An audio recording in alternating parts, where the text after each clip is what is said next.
नमस्कार, चंद्रकांत भी भट्ट अमेरिका से। चलो एक और कहानी मैंने जो पढ़ी, शिकागो के बाहरी इलाके में स्थित एक छोटे से नर्सिंग होम में रात के 2:17 बज रहे थे। एलेनोर शायद पिछले 1 घंटे के भीतर ही चुपचाप दुनिया से विदा हो चुकी थी। रात की ड्यूटी करने वाले कर्मचारियों के लिए वह हमेशा मुश्किल मरीज रही थी। वह बुजुर्ग महिला जो गुनगुने दलिए के चम्मच से मुंह फेर लेती थी, जो झिलमिलाते टेलीविज़न और शिफ्ट बदलने की बातचीत से पार कहीं और देखती रही थी, जो देखभाल के दौरान छुए जाने पर सिहर जाती थी और जिसने कभी एक बार भी धन्यवाद नहीं कहा। 24 साल की सारा, जो पहले से ही हड्डियों तक थकी हुई थी, को ही यह काम मिला था। दिन की शिफ्ट आने से पहले कमरा खाली करना, यह बिना भावनाओं के काम करती रही। घिसी हुई चंपलें फेंकना, पतली सी पुरानी रोब मोड़ना और एक और जिंदगी को सामान की सूची में बदल कर बैंक भी जिप पर कर देना, उसके लिए एलेनोर बस एक चार्ट, एक कमरे का नंबर और पहले से लंबी शिफ्ट में चुराए गए कुछ अतिरिक्त मिनटों से ज़्यादा कुछ नहीं था। कुछ अतिरिक्त मिनटों से ज़्यादा उसके लिए कुछ नहीं था, क्योंकि वो एक रूटीन वर्क था, एक फ्रेमवर्क में उसको दिया गया काम था। फिर उसने बेड साइड की दराज खोली और अंदर कुछ मुड़े टुड़े टिश्यू पड़े थे और सबसे पीछे उम्र से नरम पड़ चुके किनारों वाली एक छोटी चमड़े की डायरी रखी थी।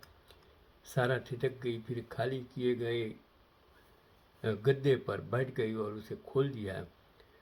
पन्नों पर कांपती हुई लिखावट फैली थी, ऐसे शब्द जो साफ दर्द और जीत के साथ लिखे गए थे, शायद एलेनोर की जिंदगी के आखिरी हफ्तों में। यह कोई वसीयत नहीं थी, नई सामान की सूची, यह एक पत्र था। शायद ऐसी चीज़ें कितने सारे गांवों में, शहरों में उनके पूर्वज लिख कर चले जाते हैं, किसी को कुछ पता नहीं है, कोई लोग उसका फेंक देते हैं, लेकिन उसमें बहुत कुछ लिखा हुआ होता है। तो उसके लिए जो देखने की जहमत तो उठाए, लेकिन जब सच में देख न पाए, जब तुम्हारी नज़र मुझ पर पड़ती है तो तुम क्या देखते हो? एक चिड़चिड़ी बूढ़ी औरत, सिमटी हुई और धीमी, एक झुका हुआ मुंह, भटकती हुई आंखें। जब मैं अपना कप गिरा देती हूँ तो क्या तुम्हें सिर्फ साफ करने की झंझट दिखती है? जब मैं चुप रहती हूँ तो क्या तुम मान लेते हो कि अंदर की कोई रोशनी बुझ चुकी है? तुम व्हीलचेयर देखते हो, झुर्रियाँ देखते हो, इंतज़ार देखते हो खाने का, नहलाए जाने का, अंत का, लेकिन तुम मुझे नहीं देख रहे। यही तो हालत इंसानों की है।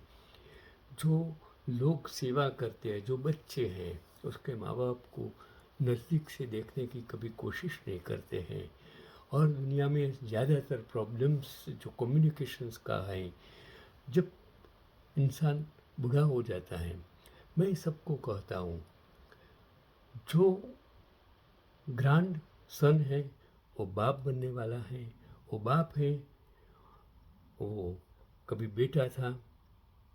तो आप जो ग्रैंड सन और दादा के बीच में प्रेम होता है, तो उस बीच बेटा गायब हो जाता है।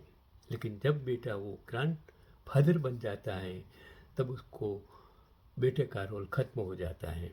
यही तो हालत है हमारे समाज की, कि हम बच्चे बूढ़े के बीच अपने आप को नहीं देखते हैं। अगर हम अपने आप को देखेंगे तो हमको समझ में आएगा कि मेरे पिताजी से मुझे कैसा व्यवहार करना है, मेरे बेटे से मुझे क्या व्यवहार करना है। लेकिन जब आप वो चीज़ देखते हो, तब तक समय पूरा हो जाता है। मैं तुम्हें, यही तो उसने कहा कि लेकिन तुम मुझे नहीं देख रहे। मैं तुम्हें बताना चाहती हूँ कि इस खेल के नीचे अब भी कौन जिंदा है। मैं 10 साल की हूँ। आयोवा के मक्के में खेत में नंगे पांव दौड़ती हुई गर्मियों की धूप मेरे कंधों को जला रही है और मैं हंस रही हूँ क्योंकि मेरे पिता नाटक कर रहे हैं कि वे मुझे रात के खाने से पहले पकड़ नहीं सकते। मैं 16 साल की हूँ, नीली रेशमी पोशाक में, जिसे मेरी माँ ने 2 बार इस्त्री किया था।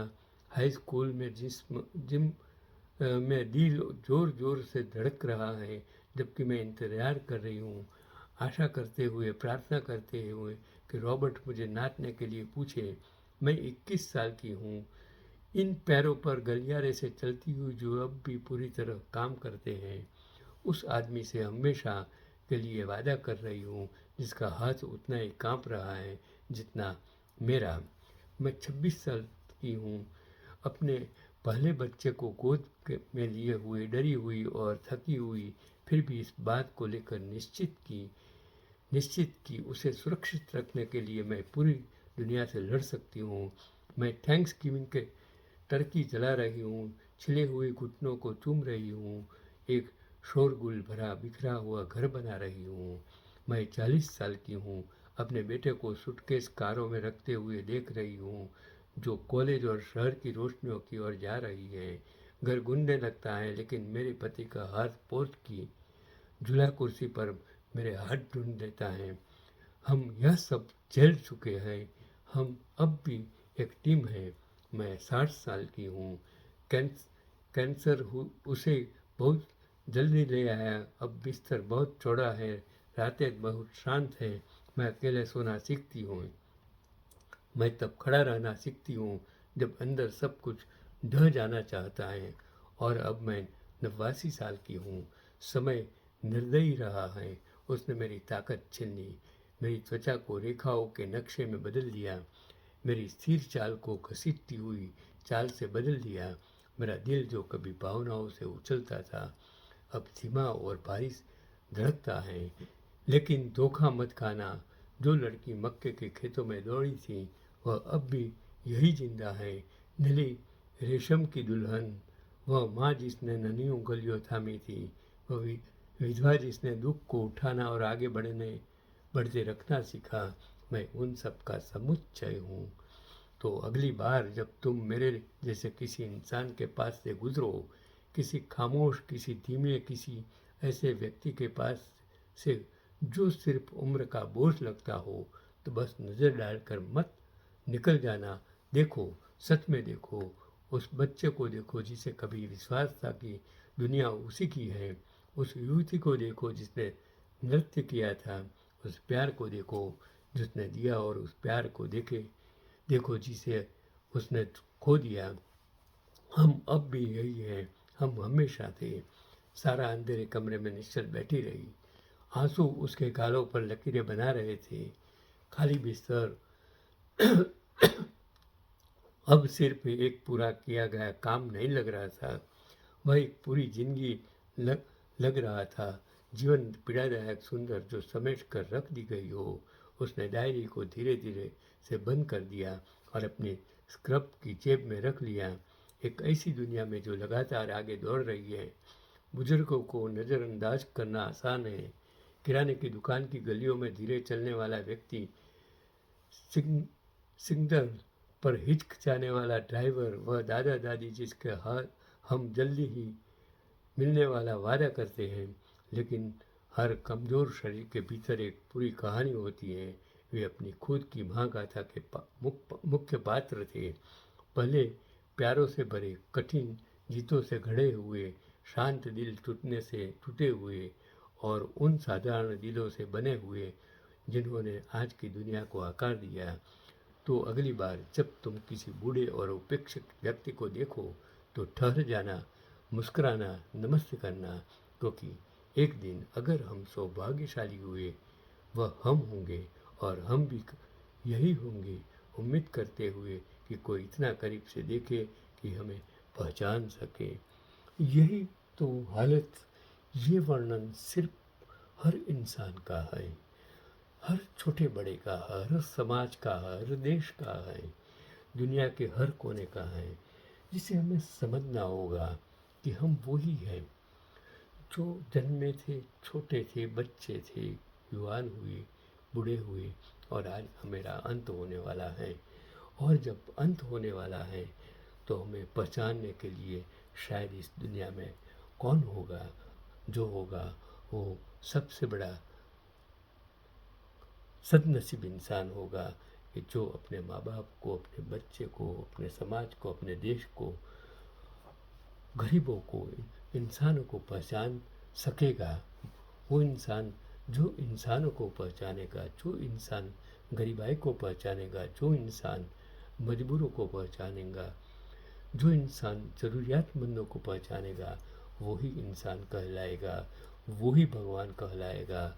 उसमें मंदिर, मस्जिद, गुरुद्वारे में शोध ढूंढने की कभी ज़रूरत नहीं है। इसके लिए जो बूढ़े हैं उसको पहचानो, उसकी ज़िंदगी को समझो, उसकी कठिनाई को समझो, उसकी परेशानियों को समझो, उनके साथ प्रेम कीजिए, उसके साथ वार्तालाप कीजिए, उसको मदद कीजिए, उसको वृद्धाश्रम में मत भेजिए।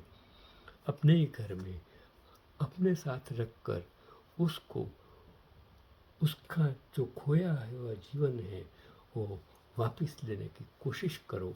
यही आज का पैगाम।